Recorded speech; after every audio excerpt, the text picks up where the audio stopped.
Speedrunning is a hobby filled with competition, community, self-improvement, and a large amount of dedication.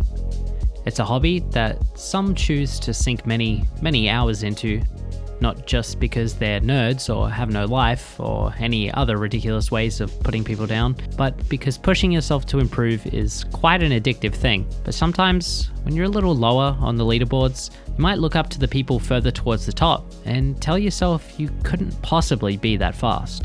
But what if I told you that changing one simple thing related to the way you go about your run could have huge implications and help push you further and further up those boards? Today, I'm going to help you improve your speedrun. Also, just quickly before we get started, I'm relatively new to the speedrunning scene. I only started running in May of 2018, and I've technically only run Odyssey, so this video and the advice I'm going to give is based on my experience with Odyssey. Take what you can from this video. It might not be overly relevant for games with insane amounts of RNG, for example, but I'm sure there's something in here for everyone. Mentality is a massive part of speedrunning. As ridiculous as it sounds, going into runs with a positive mindset gives you a much higher probability of playing the way you want to and make as little mistakes as possible. But that's not exactly what we're here to go over. There's another aspect of mentality that is going to help you more than anything else, and that's going into your speedruns with a plan. This might sound obvious, or it might sound a little stupid, but stick with me here. I used to go into runs with a pretty basic understanding of where I needed to end up in the route, and any of my movement to get there was more or less made up on the spot every single run. Without it sounding way too obvious, again, this is a terrible idea. As you can imagine, not only does it mean your movement is going to be relatively unoptimized, but it also means that anytime something goes wrong, you won't be anywhere near set up to react quickly and efficiently, which can in turn cost you more time during your runs. So what are you getting at here, Tom? Again, in regards to Odyssey, what I'm trying to spit out is that your time is better spent practicing every single kingdom, formulating a plan so that you can know exactly what inputs you need to do to achieve every piece of movement, every single angle on the analog stick you need to make those blind jumps, those blind rolls, know the exact amount of rolls needed for every piece of movement. This isn't to be overly obsessive with your runs, it's an important strategy that you can keep in your back pocket. Take Wooded Kingdom for example.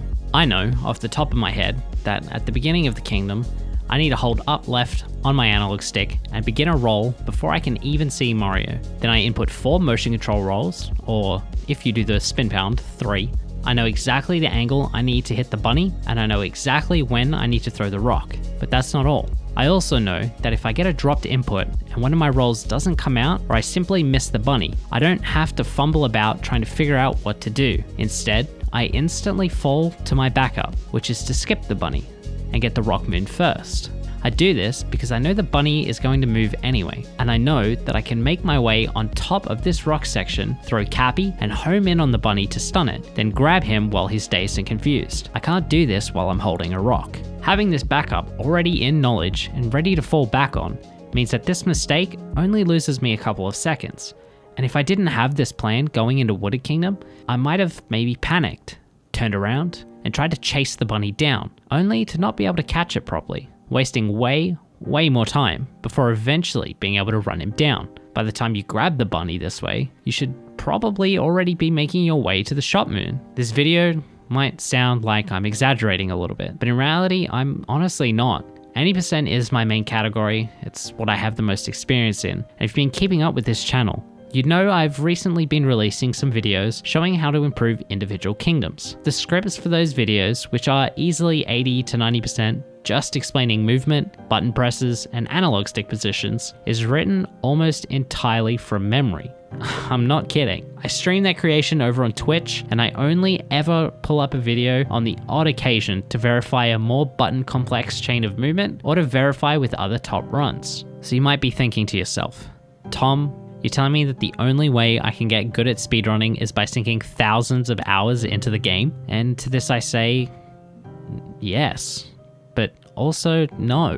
While it is true that to get good at almost literally anything, you're going to have to sink an ungodly amount of hours in. It's not directly the bulk amount of hours you pour into Odyssey or your speedrun of choice that will help you get better. It's also important to spend those hours efficiently. If you take my advice and focus on creating a plan, for all of any percent, or your speedrun category of choice for that matter, figuring out the potential risks of every piece of movement and learning ways you can avoid catastrophes, you're going to be much better equipped to start soaring up the leaderboards compared to if you just spent your time resetting in the first 3 kingdoms of the game and practicing harder tricks like Dram or Snowdram or Target Acquired. This isn't to say you shouldn't get a healthy amount of runs in as well. You can never simulate the emotions you feel during a high stakes run, but going into a run with as much knowledge as possible can help alleviate a lot of the stress. If you know exactly what you need to achieve, you're less likely to make a mistake.